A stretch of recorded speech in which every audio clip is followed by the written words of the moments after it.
결국 홍장원 차장이 해냈습니다. 생각지도 못한 일격에 국힘 내부는 그야말로 초비상 사태에 돌입했는데요. 대체 어떤 내용인지 지금 바로 확인하시겠습니다. 예, 예고해드린 대로 홍장원 차장과 인터뷰를 하게 될 텐데요. 인터뷰를 시작하기 전에 여러분께 한 말씀을 좀 드리겠습니다. 그동안 제가 인터뷰할 때는 내용을 더 자세히 알기 위해서, 그래서 진실에 접근하기 위해서 이렇게 저렇게 묻고 확인하고 그래왔습니다. 그것이 제대로 된 인터뷰겠죠. 그러나 저는 오늘 약간의 예단을 갖고 주관적으로 인터뷰를 하려고 합니다. 그 이유는 첫째, 우리의 영웅 홍장원이 내란 임무 종사 등 이런 걸로 기소되는 것은 부당하다는 확고한 생각도 있지만, 또 하나는 이미 우리가 알고 있는 사실들이 있기 때문입니다. 지금 종합특검이 기소할 것으로 예상되는 인사 가운데 논란에 2명이 있는데, 한 분이 홍장원 차장이고 또 한 명은 조성현 대령입니다. 조성현 대령 서강대교를 건너지 마라 뭐 이런 얘기를 했다고 해서 한때 영웅으로 뭐 이렇게 생각들 했죠. 그러나 서강대교를 건너지 마라, 우리가 그 말은 듣지 못했습니다. 사실 확인이 필요합니다. 그러나 우리는 분명히 들었습니다. 대한민국이 그러면 안 되는 거 아닙니까? 그런 게 매일매일 일어나는 나라가 하나가 있습니다. 어디? 평양. 그런 일을 매일매일 하는 기관 어디? 북한 보위부. 그런 홍장원 차장을 지금 특검이 기소하려고 합니다. 도대체 무엇 때문이냐고 묻고 싶습니다. 기소와 불기소는 하늘과 땅 차이입니다. 기소가 되면 그 순간 인생은 완전히 달라집니다. 숙련된 법률 전문가를 상대로 길고 긴 재판 과정을 견뎌낸다는 건 겪어보지 않으면 상상조차 하기 힘든 고통입니다. 심신은 피폐해지고 경제적으로도 감당하기 힘든 고통이 주어집니다. 기소를 해서 한 사람을 파멸시키는 것, 바로 법기술자들이 그동안 해왔던 일 아닙니까? 심지어 윤석열조차도 그런 말을 하지 않았습니까? 그래서 오늘은 홍장원 차장에 대한 기소는 부당하다는 전제를 갖고 인터뷰를 하려고 합니다. 우리는 영웅을 잃고 싶지 않습니다. 여러분이 이해해 주시기 바랍니다. 그리고 이해해 주실 줄 믿습니다. 서론이 길었습니다. 자, 오늘 홍장원 전 국정원 1차장 오셨습니다. 어서 오십시오. 예, 안녕하십니까. 오늘 그 서론에 말씀하시는 걸 옆에 듣고 있다 보니까 좀 마음이 다 찡합니다. 제가 이렇게 인터뷰를 해본 적은 없는데 네. 오늘 오신다고 해서 여러 가지 생각을 했습니다. 그러나 진실이 뭔가를 찾는 것이 제일 중요하지만 우리는 이미 그 진실을 알고 있다고 생각하고 다만 이해가 되지 않는 부분들이 있어서 그 부분에 대해서 어떻게 생각하시는지 한번 좀 듣고 싶고, 그리고 정말 제대로 하고 있는지 그동안 쭉 4차례나 지금 조사받지 않으셨습니까? 그런 것도 한번 좀 듣고 싶고. 네. 예, 그래서 오늘 모셨는데 진지하게 모시고 싶었는데 글쎄 말입니다. 와주셔서 반갑습니다. 제가 감사하죠. 예. 예. 우리 정어리 TV 함께 하시는 분들 정어리언들이라고 하는데 홍장원 차장님 응원하고 성원하고 지지하는 분들이 참 많습니다. 예. 예. 그런 이야기를 들 때마다 굉장히 송구스럽고 지금의 제 모습에 대해서 다소 자괴감을 느끼는 것도 사실입니다. 하지만 얼마 전부터 제가 방송이나 언론의 어떤 요청이나 인터뷰에 적극적으로 응하게 된 계기 중에 하나는, 사실 처음에 연락을 받고 입건이 됐다는 얘기를 들 때만 하더라도 물론 당황스럽고 어떤 일인지 가늠하기 어려웠고, 그럼에도 불구하고 혹시 내가 모르는 일이 있을 수 있다, 아니면 특검이 뭐 새로운 사실관계에 있어서의 접근이 있을 수 있다라는 생각이 들어서 저도 당황스럽고 불안한 마음으로 한편 궁금한 점도 있었거든요. 근데 이미 4번에 걸쳐서 출석 조사를 다 마쳤고 벌써 3개월 정도의 어떤 수사기간들이 진행됐지 않습니까? 그러다 보니까 처음에 생각했던 거와는 달리 저희 혐의점에 대해서 한 7가지의 행위에 대해서 묻고도 했었지만, 옆에 그 변호인 계십니다만 기소가 될 것이라고 하는 지금 이 단계에 이르러서도 과연 어떤 피의 사실이나 범죄 사실이 있기 때문에 기소가 되는 건지를 변호인과 피의자가 모른다는 건 좀 이해하기 어려운 상황인 것 같다. 또 2번째는 나름대로 이제 법리적인 검토를 쭉 하면서 이거는 부당한 부분이고 동의할 수 없는 부분이기 때문에 받아들일 수 없는 부분은 받아들일 수 없다고 이야기하겠다라는 생각이 들어서 이렇게 여쭤보는 거에 답하게 됐고, 이렇게 공식적인 자리에 나오게 됐습니다. 예. 사실 진작에 모시고 싶었는데 우리가 지금 이런 상황에서 모시게 돼서 진작에 인터뷰를 했으면 우리가 물어보고 싶었던 부분들이 참 많았는데 오늘은 웃음기를 좀 거두게 돼서 못 여쭤볼 것 같습니다. 뭐 시간 되면 한번 여쭤보겠습니다만 많은 분들이 궁금해요. 어쩌면 저렇게 말을 잘하나? 도대체 저분은 어떻게 잘했을까? 얼굴은 왜 저렇게 잘생겼을까? 그런데 귀는 왜 저 모양일까? 막 이런 것들도 궁금해하는 분들이 많았어요. 이따가 혹시 분위기가 좋으면 한번 좀 여쭤보겠습니다. 예, 분위기 좋습니다. 오늘 한 분 같이 오셨는데요. 홍장원 차장님 법률 대리인을 하고 계시는 김익현 변호사님입니다. 어서 오십시오. 예, 예, 와주셔서 반갑습니다. 아, 예, 예. 제가 어제 송영길 TV인가? 오늘의 어제예요. 어제였어요. 예, 나온 것도 쭉 봤어요. 네네. 화면보다 훨씬 더 인상이 좋으십니다. 아, 고맙습니다. 어른 칭찬 들으니까 좋네요. 근데 요즘에 보면은 김익현 변호사님하고 항상 같이 다니시던데 이유가 있습니까? 예전 같은 경우에 뭐 제 의견을 자유롭게 이야기할 수 있는 사항인데 지금은 여하간의 국가사법기관에서 입건된 피의자지 않습니까? 따라서 사법적인 부분에 있어서 법리로 예민한 부분이 있을 수 있고 또 어떻게 말하면 좀 구체하게 제 스스로 변명하게 되는 부분이기 때문에 변호인께서 좀 법리를 근거로 해서 객관적으로 말씀하실 수 있는 부분이 많기 때문에 변호인께서 말씀을 왜냐하면 우리 변호인께서 4번의 출석사를 다 입하셨거든요. 예. 그리고- 누구보다도 정확히. 예.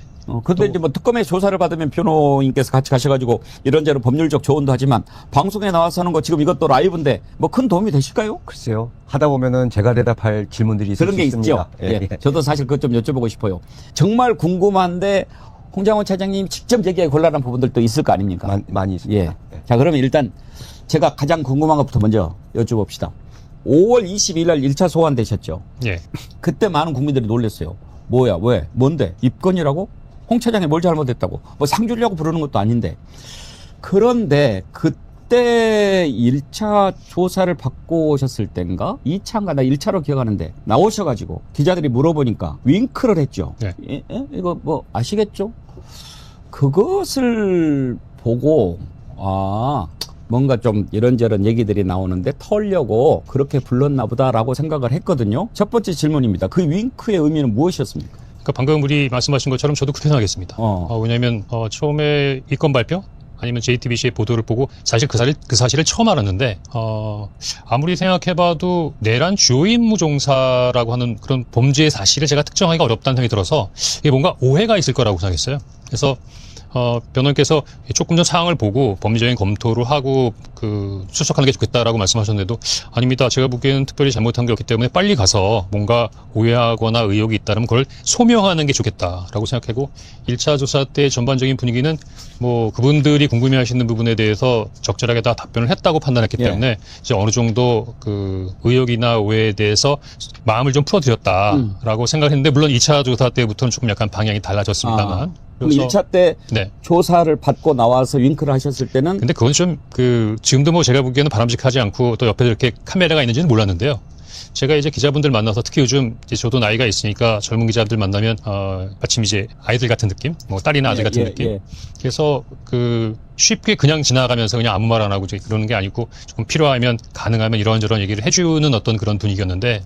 그날은 아무래도 피의자가 돼서 조사를 받고 나오는 상황이니까 뭐가 얘기를 하기 좀 어렵지 않습니까? 그때 부를 때 예. 자격이 피의자 신분, 참고인 신분 이렇게 정해져 있었습니까? 예, 피의자 신분이었죠. 피의자 신분이었습니까? 예. 그러니까 어떻게 보면은 그 기자가 이제 마이크를 대면서 뭐 들어가서 조사받고던 내용에 대해서 뭔가 좀 얘기를 해줬으면 하는 어떤 바람의 눈빛이었어요. 그래서 그냥 가기도 그렇고 또 얘기하기도 그렇고 약간 머뭇머뭇하다가 그냥 저도 모르게 나온 어떤 제스처가 그때 뭐 잘하고 왔습니다라는 부분이 이렇게 됐는데 혹시 그런 부분들이 뭐 그냥 솔직한 감정의 표현이었습니다. 예. 김익현 변호사님 1차 때부터 같이 가셨죠? 네. 그러면 김 변호사님도 1차 때 조사 받는 거 보고 뭐 크게 걱정 안 해도 되겠다 그렇게 느끼셨나요? 저도 그런 느낌이었습니다. 기존에 지휘는 참고인에서 피의자로 나갔지만 질문 자체를 보면 조금 얼토당토한 질문도 있긴 있었습니다만 좀 이따 말씀드릴 기회가 있으면 말씀드리겠지만 전체적으로 그동안 홍 차장님 해왔던 얘기들 그리고 있었던 얘기가 그냥 병렬적으로 쭉 소명하는 정도의 얘기였어요. 그래서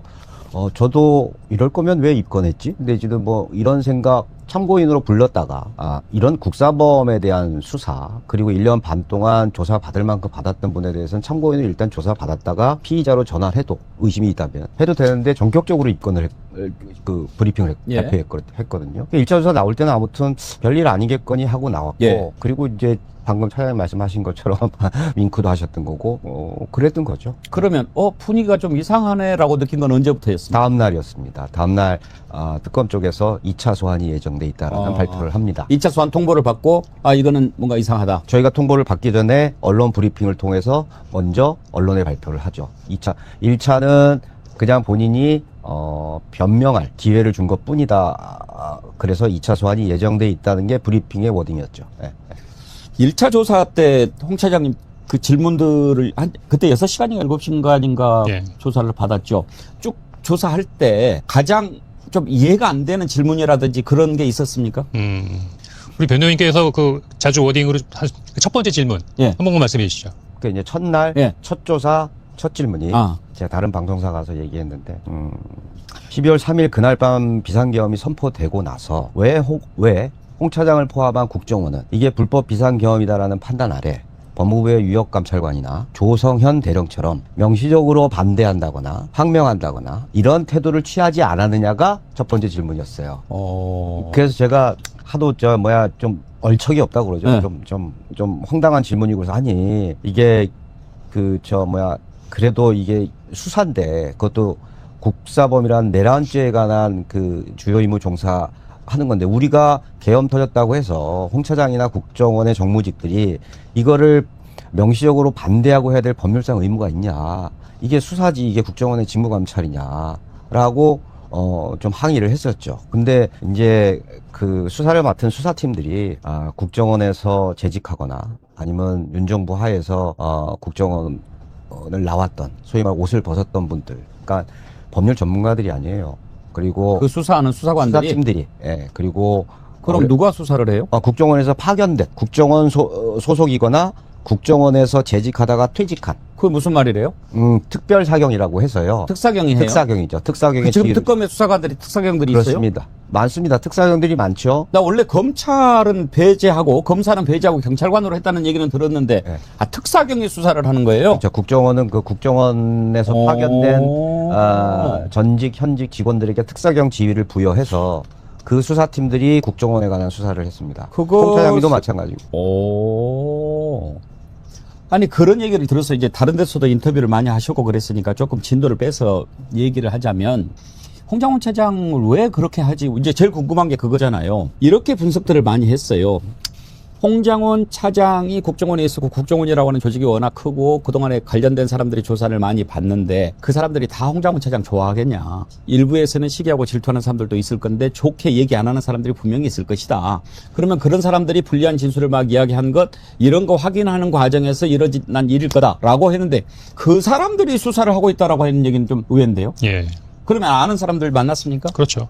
그러니까 지금 이제 그 말이 있지 않습니까? 첫 질문이 왜 그러면 윤석열이 내란 일으켰다. 그러면 공무원이 저거 내란인데 사표 내자. 이렇게 안 하면 그 너는 내란에 종사한 거야. 이렇게 본다는 겁니까? 첫 질문의 취지나 맥락은 그거였습니다. 말이 안 되죠. 안 되죠. 네. 그러면 그럼 한번 이거 변호사님한테 여쭤볼게요. 왜 그러는 것 같습니까? 그렇게 해서 홍장원 차장을 엮으면 뭐가 좋은 겁니까? 지금 국정원 수사의 입구에 예.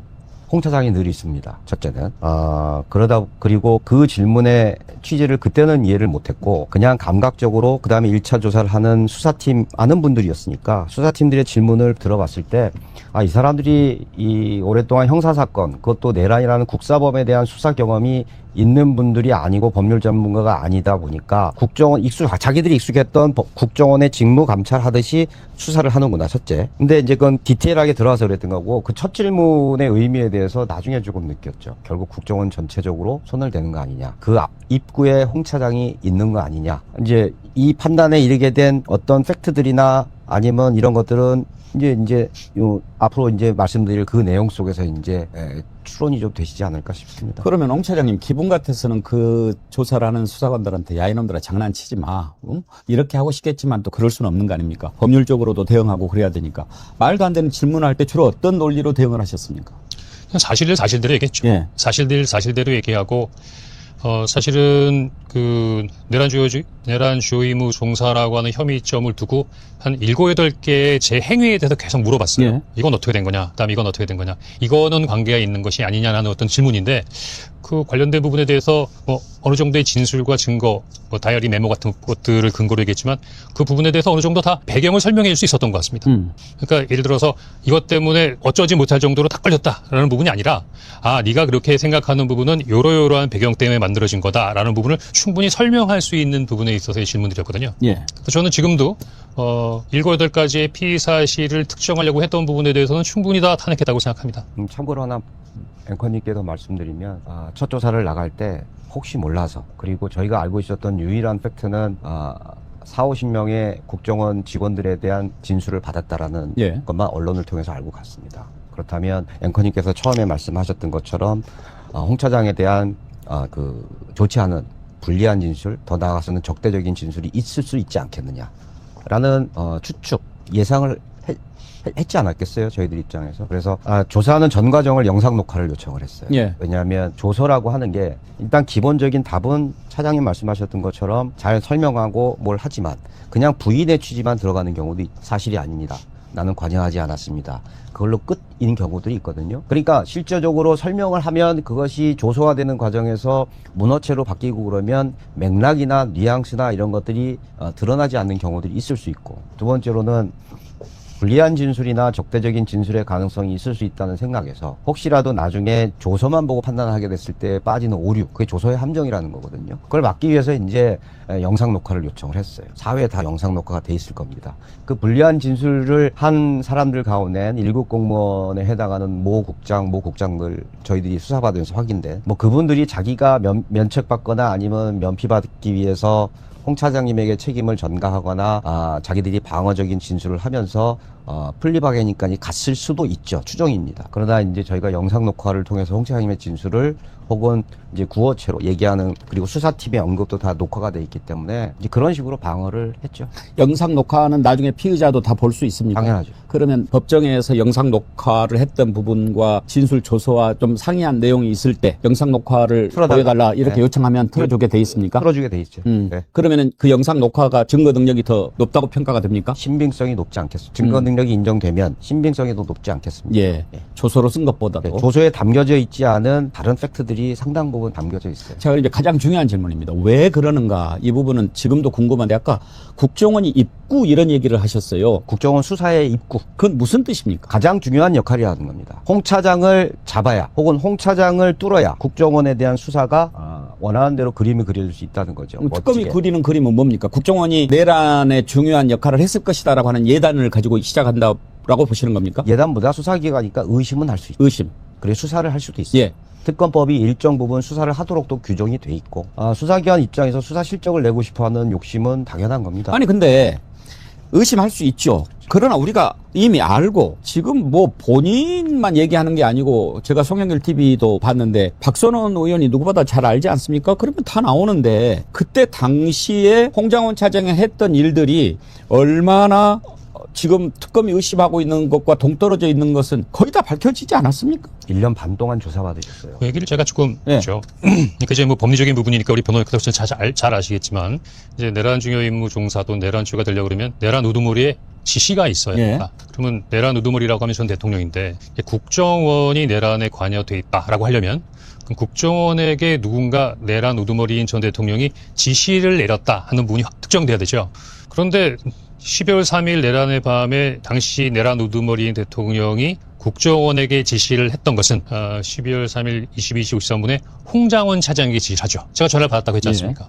그래서 싹 잡아들여 방첩사를 지원해 체포자 명단, 그다음에 이제 방첩사령관을 통해서 위치 추적 명단, 위치 추적까지 지원을 요청받는데 바로 그게 유일하게 국정원이 내란 우두머리와 연결되는 연결점이죠. 임무 지시를 하달하고 또 수령하는.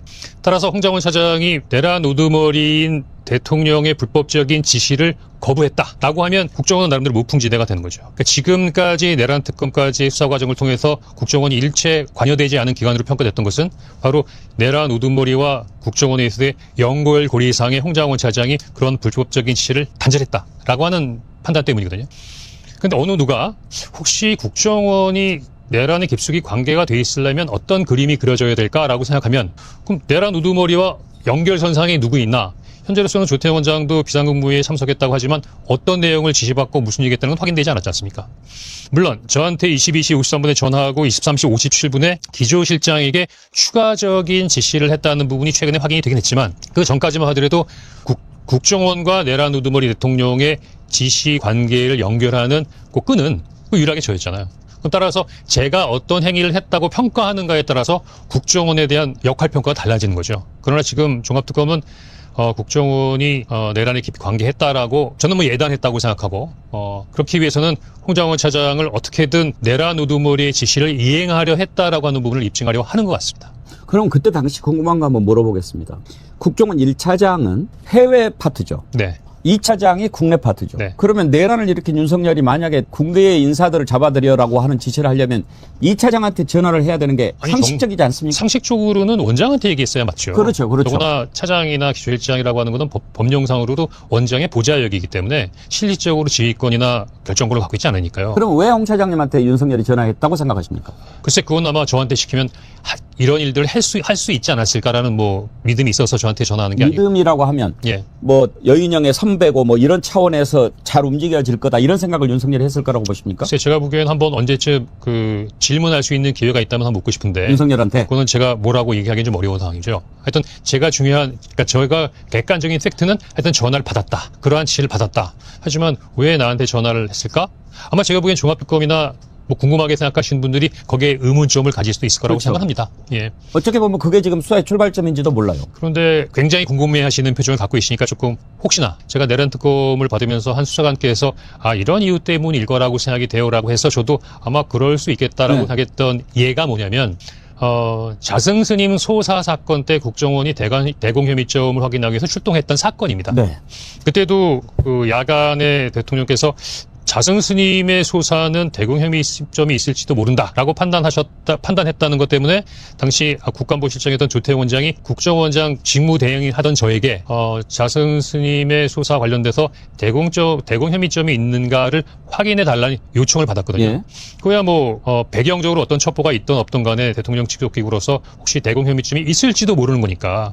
그래서 그날 밤에 저희 그 대공 조사팀하고 또 혹시 대공 관련된 부분이 아니라 최근에는 외국인도 많으니까 혹시 대테러 관련된 상황일 수 있어서 대테러 조사팀과 대공 조사팀이 나가서 그 자승스님의 소사를 조사한 적이 있었어요. 예. 야간에 조사가 내려왔지만 그 당시 국정원이 굉장히 신속하게 반응했고 예. 그 다음날 이거는 하여튼 어떠한 결론이 났다라는 부분을 상당히 빠른 시간 내에 결론을 냈던, 상황을 경험했던 적이 있었기 때문에 예. 아마 이런 지시가 내려가면 아마 자승스님 소사 사건을 조사할 때처럼 국정원이 아주 일사불란하게 어떤 움직이지 않을까 하는 그런 기대감이나 경험적인 부분에 있어서의 기억을 갖고 있었던 게 아닌가 하는 추정이 있습니다. 예. 자, 그러면 이제 무슨 말씀인지 이해가 됐습니다. 왜 윤석열이 홍장원 차장한테 전화를 해서 싹 다 잡아들여라고 했는가? 바로 그 전에 자승스님 소사 사건과 관련해서 그때 이제 국정원장 대행이었으니까 네. 책임지고 한번 딱 맡겨봤는데 그걸 만족할 만하게 납득을 시키니까 일 잘하네. 이번에 한번 또 이렇게 해보면 되지 않겠어라는 생각을 했을 거다. 네. 라고 하는 건데 혹시 그거 중간에 여쭤봐도 돼요? 적어도 이제 대통령이 직접 하명한 수사 아닙니까? 자승스님 관련된 거는? 네. 대통령이 납득이 되게끔 했으니까 정리가 되고 인정을 받았을 텐데 대공 용의점, 테러 용의점은 없다라고 했을 때 그래도 이건 뭐 스스로 아마 입증을 하신 것 같습니다. 그러나 적어도 능력 있는 수사관이라고 하면 이러이러한 이유로 봤을 때 스스로 한 것 같습니다라고 뭔가 설득을 했으니까 대통령이 오케이 했을 거 아니에요. 뭐였습니까? 제가 보기엔 뭐 그건 공무상의 어떤 일이기 때문에 구체적으로 말씀드리기 어려운 부분이 있긴 하지만 그래도 뭐 경찰, 소방청 저희가 공유했던 분이기 때문에 당시 CCTV가 나왔습니다. 그리고 본인의 유서가 나왔고요. 그래서 생각하는 것처럼 그렇게 복잡한 상황이 아니었기 때문에 규명하는데 큰 어려움이 없었던 사건으로 기억이 됩니다. 개인적인 문제가 컸습니까? 그래서 그 부분에까지는 말씀드린 건 적절치 못할 것 같고 업무상 하여튼 대공 비밀에 혐의점을 해당합니까? 확인하고 테러 혐의점을 확인했는데 그런 혐의점이 없다는 부분은 정확하게 확인했습니다. 알겠습니다. 그 부분 또 궁금하지만 여기에서 계속 말씀하시기 좀 곤란할 것 같고 또 하나 그러면 조태용이 거짓말을 했다는 것이 나중에 이제 드러났는데 비상 국무회의에 참석했잖아요. 네. 그런 조태용을 놔두고 왜 홍 차장님한테 전화를 한 겁니까? 그러지 않아도 형사재판할 때 조금 전까지만 해도 조태용 원장이 나하고 같이 있었는데 뭐로 홍 차장한테 전화를 했겠어요? 라고 형사재판에서 피고인석에 있던 윤 대통령이 얘기한 적이 있었습니다. 예. 그러니까 그거는 제가 한 게 아니라 그분이 한 거니까 뭐 그분한 어떤 배경 이후 어떤 의도가 있었는지는 그분한테 여쭤보셔야 될 것 같아요. 혹시 이런 거는 아닌가요? 네. 이제 그냥 우리가 뇌피셜이죠. 우리가 조태용 하면 외교관 출신이죠. 거의 뭐 기름장 할아버지쯤 되는 거 아닙니까?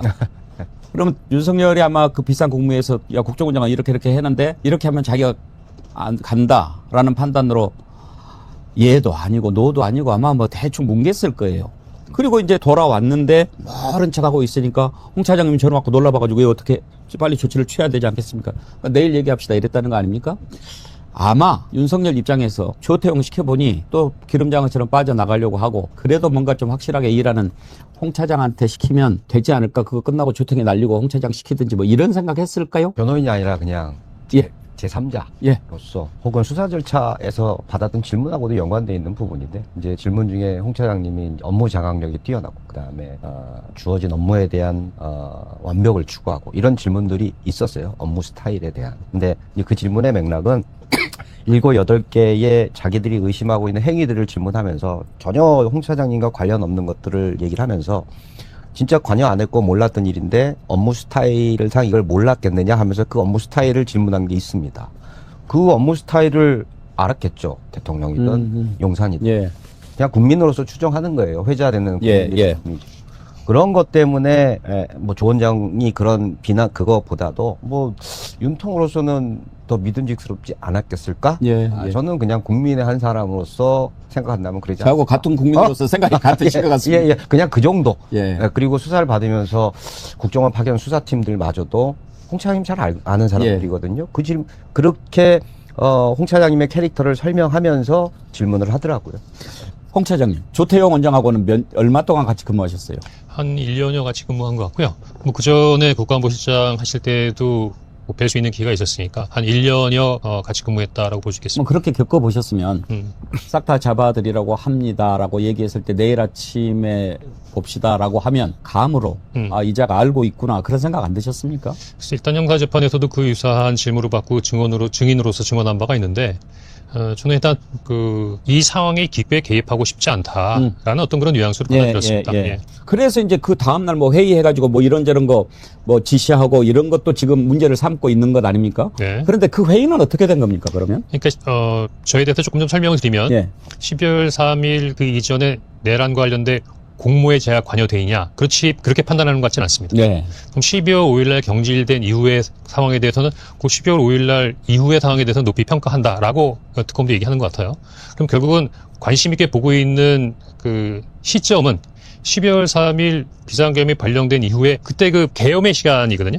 그럼 그때 어떠한 일정들이 있었냐면 대통령도 전화 받고 여인영 사령관하고 통화해서 명단과 위치 요청받고 그다음에 23시 30분에 정무직 회의. 정무직 회의는 원장이 주재하는 차장들이 참석하는 지휘부 회의입니다. 그게 끝나고 나면 자기가 관장하고 있는 산하부서장들과 산하부서장 회의. 그리고 그 회의가 끝난 다음에 이제 조태용 원장하고 제가 그 대통령이 지시받은 것을 전달하기 위한 별도 독대를 하거든요. 그리고 1시에 국회에서 비상계엄 해제 결정이 통과됐을 때 제가 1시 35분에 집으로 퇴근했습니다. 예. 예. 그러니까 정무직 회의하고 산하부서장 회의가 굉장히 중요한 관건인데 제가 여러 번 얘기했지만 정무직 회의 때 그 대통령의 지시를 공유하지 않았어요.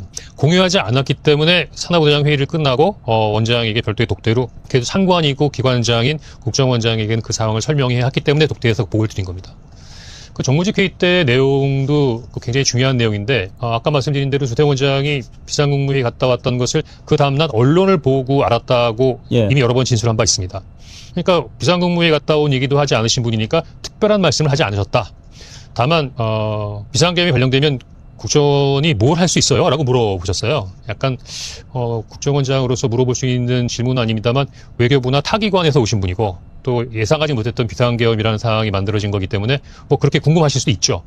그래서 그때 저는 이미 대통령으로부터 지시를 받고 명단까지 전달받은 상황이었지만 그 조태용 국정원장의 뭘 할 수 있어라는 그 질문에 대해서 비상계엄이 발령되면 군이 모든 것을 장악하기 때문에 국정원 할 수 있는 게 없습니다라고 답변했거든요. 그때 이미 이 국정원이 뭘 하면 안 된다는 부분으로 좀 못을 박았다고 할까요? 뭐 그런 식으로 간단한 이야기들이 오갔고 아주 짧게 끝난 상태에서 유일하게 조태용 원장의 지시는 내일 아침까지 국정원 각 부서가 뭘 할 수 있는지 좀 정리해줘. 그였습니다. 그럼 결국은 이제 그 회의의 내용이 그였으니까 산하부서장 회의에 가서 저도 전달한 사항이 두 가지였는데 아무래도 갑작스럽게 비상계엄이 발령된 상태에서 소집되어 온 부서장들이니까 많이 긴장돼 있었던 분위기였죠. 그래서 동요하지 마라. 그냥 본연의 임무에 집중하라. 라는 게 제 첫 번째 지시였고 두 번째는 원장께서 궁금해하시고 내일 아침까지 각 부서가 어떠한 일들을 할 수 있는지를 좀 정리해달라고 해주시니 내일 아침까지 그런 내용을 좀 정리해달라. 그 두 가지가 핵심이었습니다. 지금 그 국정원에서 뭘 했다 나오는 얘기들이 부서에서 나오는 게 사실은 지휘부에서 정확한 지침이 없기 때문이기도 하고 각 부서별로도 일단 계엄이 발령된 상태에서 또는 이제 산하부서장 회의 때 각 부서별로 내일 아침까지 뭘 할 수 있는지를 정리해서 보고해달라고 하는 뭐 그것 때문에 뭐 각 부서에도 좀 움직이는 움직임들이 좀 있을 수 있었겠죠. 예. 뭐 그게 사실상 다입니다. 예. 근데 정무직 회의라고 하는 것이 지금 이제 아까 수사를 국정원의 특사경들이 하고 있다라고 하니까 전혀 모르는 사람들도 아니고 거기에서 어떤 내용들이 대체로 오고 갈 거라고 아는 사람들인데도 알면서도 그렇게 질문하고 수사한다라고 하는 게 저는 지금 들으면서도 이해가 안 되거든요. 글쎄 뭐 수사관의 입장이 별도로 있겠죠. 수사관 입장은 의심하고 혹시 의혹이 있을 수 있다고 생각하고 그 구체적인 부분을 확인하려고 하는 부분이 기본적인 책무니까요. 이제 거기에 대해서 설명하고 네, 진술하고 사실대로 이야기하시지 않았습니까? 그렇습니다. 그런데도 예. 굳이 기소를 하려고 한다면 왜 그런다고 생각하십니까? 방금 처음에 말씀드린 대로 홍장원 차장의 그 비상계엄과 관련된 연계 여부에 따라서 내란의 어떤 그 범죄의 특성상 국정원에 있어서 지금까지 무풍지대로 내란에 관여가 되지 않았던 기관인지 아니면 내란에 관여됐다는 것을 입증할 수 있는지의 어떤 법리적인 부분에 대해 단추인 것이죠. 궁금한 거 다른 것 좀 이따가 여쭤보기라고 이 시점에서 변호사님한테 좀 여쭤보겠습니다. 저희들이 지금 종합특검에 대해서 여러 가지 이상하다라고 하는 것들이 몇 가지가 있는데 1차 특검이 결론을 내린 것을 뒤집으려고 하는 것들이 몇 가지 있거든요. 왜 그럴까?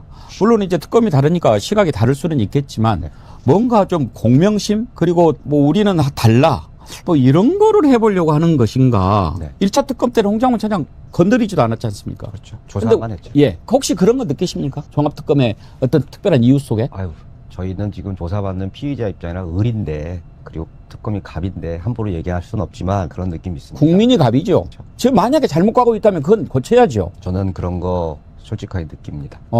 그러면은 종합특검이 야 1차 특검은 법리적으로나 뭐 논리적으로나 이런 거 잘못됐어. 이게 맞는 거야. 이런 생각을 좀 하는 것 같습니까? 브리핑에서도 특검모들이 브리핑하는 그 콘텐츠들이나 텍스트 자체만 봐도 그런 워딩들이 사용되죠. 뭐 1차 특검에서는 수사한 게 없다느니. 예. 이런 좀 센 워딩이 사용되고 있지 않습니까?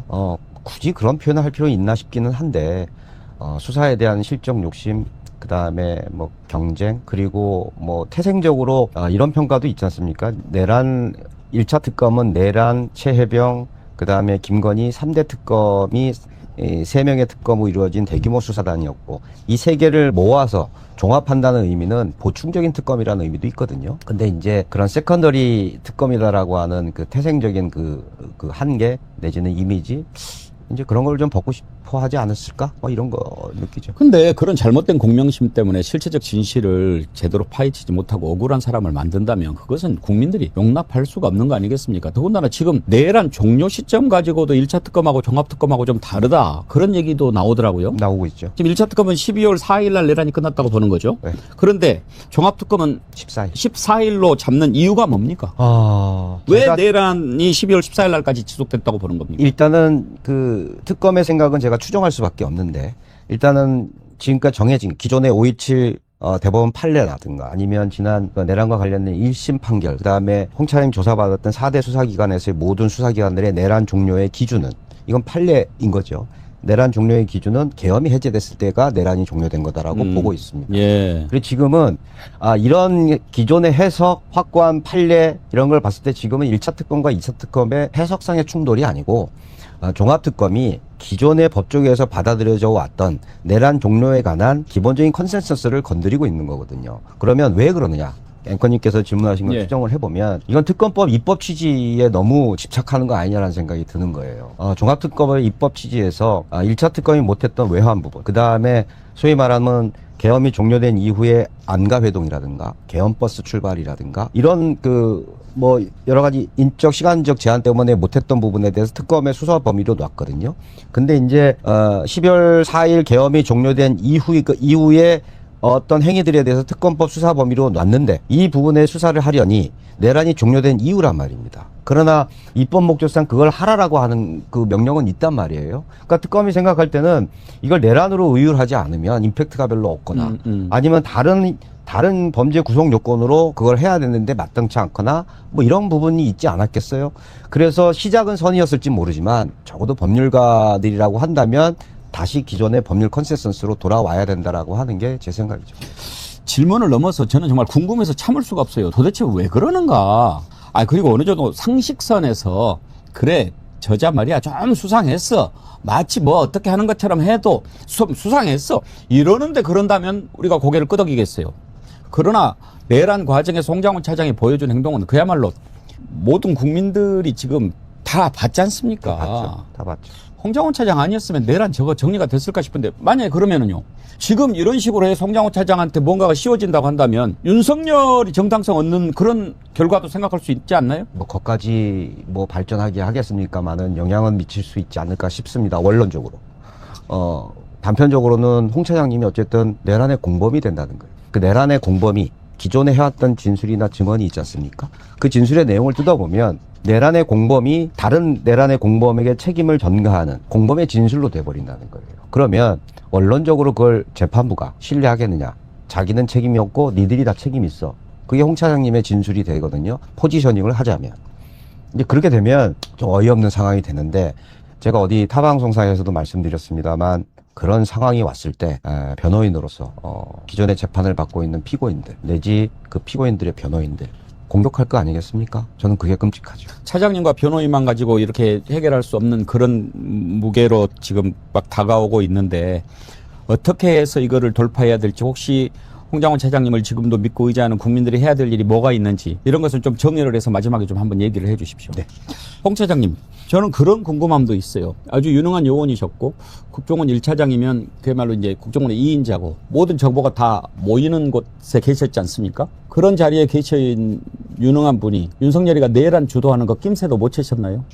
그러니까 예전에 국내 정보 활동을 하던 국정원하고 문재인 정부 때 국내 정보 활동이 사라진 국정원하고 약간 차이가 있습니다. 왜냐하면 국내에서의 어떤 활동을 하지 않으니까 국내 정보를 수집하지 않은 것이고 또 특히 대공수사권 같은 경우도 다 이첩된 상태에서 과거의 국정원의 활동이 대단히 제한된 범위로 진행이 됐거든요. 더구나 그 예전처럼 일종의 군입 활동 이런 부분들을 적절하게 워치할 수 있는 국내에서의 정보 활동까지 다 중단된 상태였기 때문에 국내 정보 활동이 중단된 상태에서 그런 예민한 부분을 확인하고 쉽지 않았다. 그래서 사실은 그 국정원이 대북이나 아니면 대외 활동으로 많은 역량을 집중하고 있었던 것이지 국내에서 이런 부분들은 이제 국내적인 부분으로 이루어지는 부분이기 때문에 국정원의 큰 관심사가 아니었죠. 전혀 모르셨어요? 예, 몰랐습니다. 예. 그러자도 그 심지어는 대통령이 전화를 대기하라고 하는 지시를 받았음에도 불구하고 전혀 그 상황을 모르고 있다가 방송에서 비상계엄을 발표하는 걸 보고 이제서야 알았다. 그래서 아니 국가안보기관으로서 비상계엄이 발령됐는데 그 비상계엄의 배경을 모른다는 게 말이 되나라는 어떤 그런 자괴감 때문에 그때 국방차관한테 전화하고 그래서 방첩사령한테 전화하고 다른 차장들하고 이 상황이 어떻게 된 것인가를 확인하기 위한 노력을 했다고 말씀드렸는데 바로 당시로서는 국정원이 비상계엄 관련돼서 사전에 특별한 정보를 갖고 있지 않았다라는 부분에 대해 반증이라고 말씀드릴 수 있겠습니다. 정보부, 안기부 뭐 이런 시절에 민간인 사찰이라든지 워낙 그런 문제가 많아서 가져온 어떤 업보 결과 아니겠습니까? 그럴 수 있죠. 그런 차원에서 지금 이제 국내 정보 뭐 다인데 지금 나오는 뉴스 보면 그런 짓을 지금도 방첩사, 정보사 이런 데가 해왔다는 게 드러나고 있는데 혹시 오랫동안 국정원에 몸담고 계셨던 분으로서 그런 일들을 하지 않되 국내 정보 수집이라든지 이런 것은 좀 일부 부활할 필요는 있다고 느끼십니까? 제가 생각하기에는 국내 정보 활동을 싹 하지 않고 국가정보법에 주어진 국정원에게 주어진 임무를 잘 수행할 수 있을까라는 의문부터 시작이 돼야 될 것 같아요. 그러니까 국정원이 과거의 잘못 때문에 뭔가 활동이 제한된 부분은 맞지만 이제 어느 정도 국정원이 정상적인 궤도로 돌아온다면 잘잘못이 아니라 어떻게 하면은 주어진 임무나 업무들 더 효과적이고 효율적으로 할 수 있을까라고 하는 차원에서 뭔가 활동에 있어서의 지침이 이루어져야 되지 않을까 그런 생각입니다. 알겠습니다. 지금 면직이 되신 거죠? 예, 이제 경질됐죠. 경질. 해임된 거죠. 해임. 예.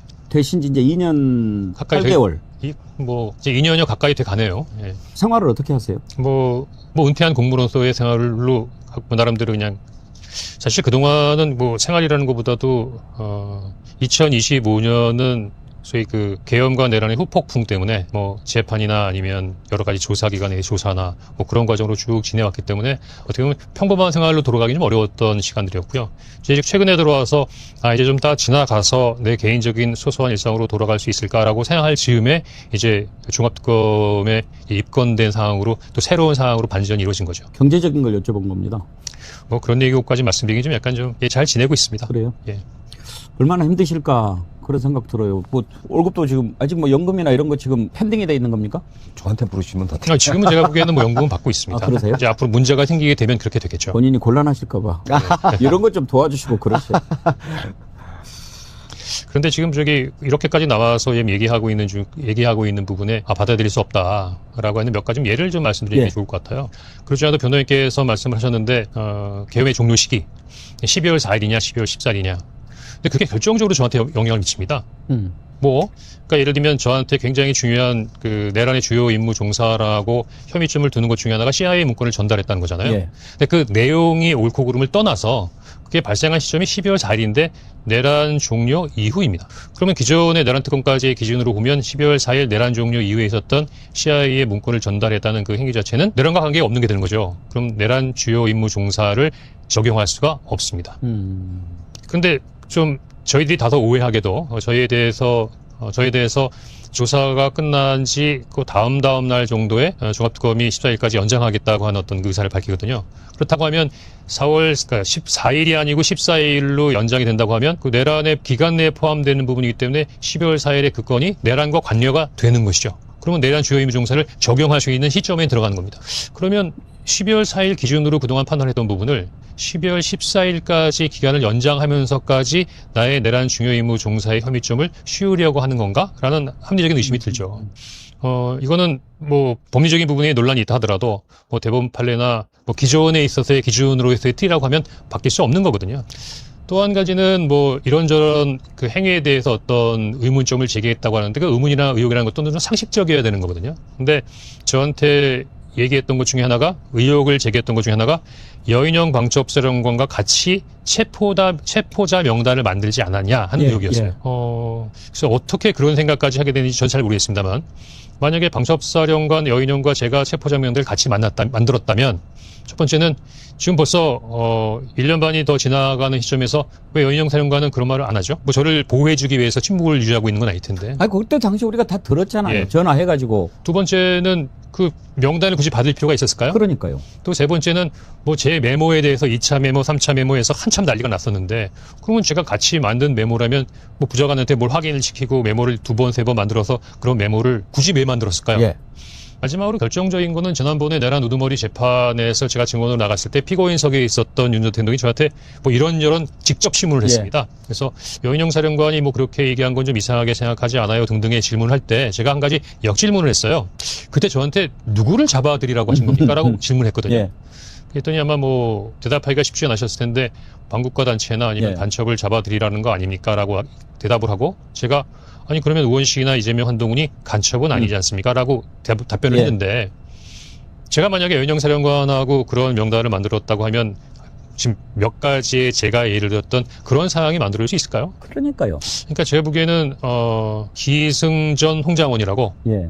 모든 게 다 홍장원으로 귀착되는 부분에 있어서의 관심과 진술과 그 증거를 이렇게 조율하고 있는 부분이 이건 굉장히 자기적이다. 아니면 방금 말씀드린 대로 홍장원 차장을 그동안처럼 내란을 막아서 대통령의 불법적인 지시를 거부해서 국정원을 살린 홍장원이 아니고 아니야 사실은 알고 보니까 홍장원이 하려고 했어. 그러니까 국정원도 관계가 있어. 라는 부분에 있을 때 국면 전환을 시도하는 것이 아닌가 하는 저 나름대로의 강한 의심이 있어서 저도 그건 아닙니다. 아닌 건 아닙니다. 라고 얘기했다라는 생각이 들어서 공개적으로 이런 얘기를 하게 된 겁니다. 원래 논리적으로 확실하시니까 뭐 말씀이 정확하시지만 이건 그야말로 자명한 것 아닙니까? 그래서 오늘 제가 가장 그 초점을 맞추는 인터뷰의 방향도 도저히 특검을 이해할 수가 없다. 왜 그래? 이렇게 되는 것이 뻔한데 그게 오늘 제일 궁금한 거였어요. 그리고 우리는 나름대로 확신이 있고 그동안에 보여주셨던 게 있기 때문에 이건 부당하다. 이런 거의 전제를 갖고 주관적인 인터뷰를 한다라고 제가 서두에도 말씀을 드렸는데 변호사님 말씀 쭉 들으면서 이게 수사를 안기부 특사경이 주도한다. 그리고 뭔가 1차 특검에 대한 어떤 의식 또는 뭐 경쟁 의식일 수도 있고 뭐 뭔가 있을 수도 있고 뭐 이런 차원에서 하는 과정에서 생긴 무리수가 아닌가 하는 생각이 드는데 특검이 그런 무리수를 둠으로써 한 사람의 인생을 파괴하는 것은 안 되죠. 그건 잘못됐죠. 더군다나 모든 국민들이 다 지금 얼마나 홍 차장님이 내란 과정에서 그 위험한 일을 하는 걸 보고 믿어왔는데 그거를 특검이 이건 이렇게 하므로 국민 여러분들 잘못하신 거예요라고 뭔가를 보여주든지 그것도 아니잖아요. 들어도 이해가 안 되는 겁니다. 자, 그러면 이제 지금 뭐 기소를 한다 안 한다 아직 결정은 안 됐잖아요. 네, 저 통보 아직 확정은 안 된 것 같아요.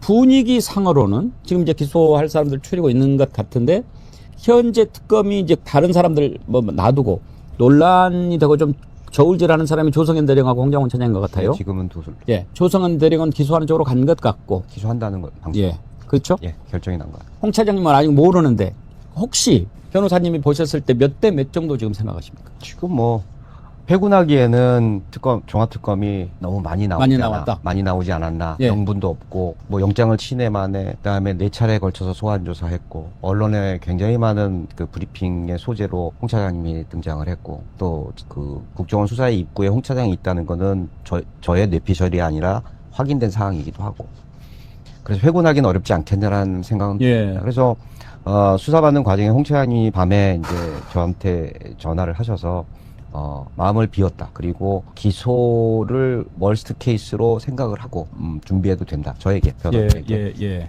변호인이 제 입장에서는 어찌됐건 최선을 다해서 기소를 막아보려고 하는 것이 첫 번째 미션이었기 때문에요.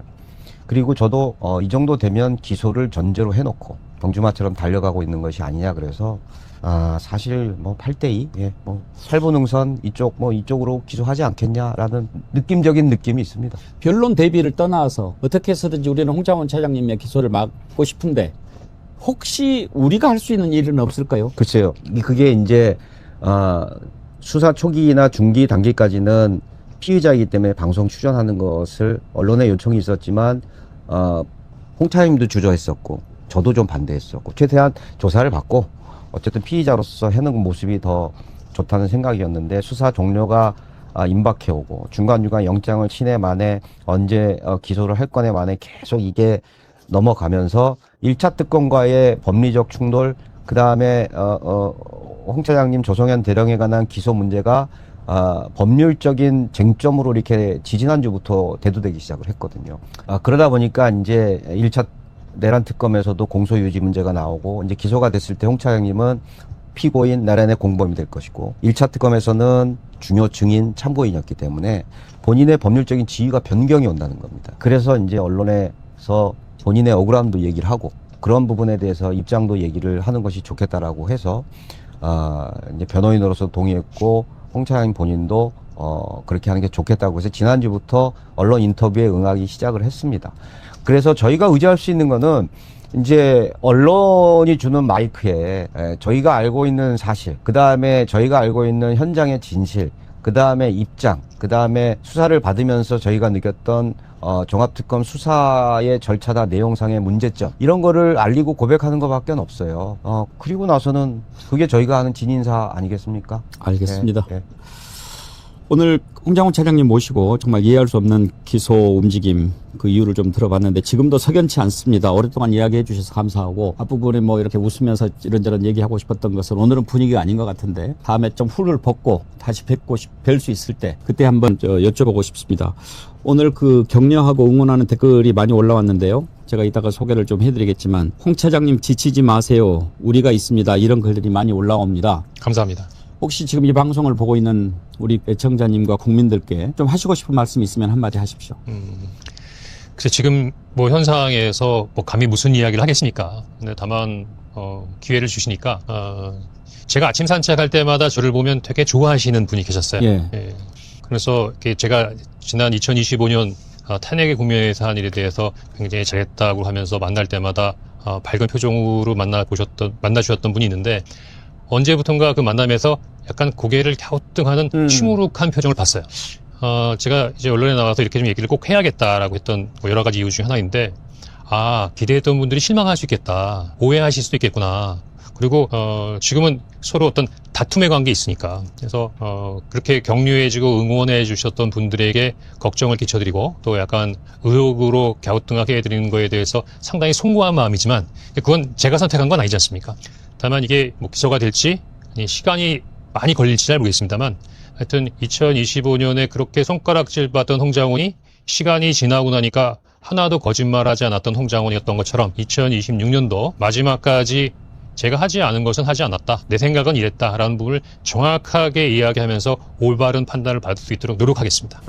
알겠습니다.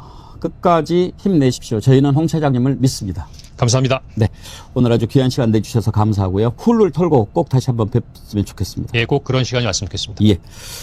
네, 홍장원 전 국정원 1차장님 그리고 지금 홍장원 차장 법률 대리인을 맡고 계신 김익현 변호사님 두 분과 인터뷰했습니다. 오늘 김 변호사님 감사합니다. 예, 예. 마음에 드는데 또 한번 뵈십시다. 아, 예.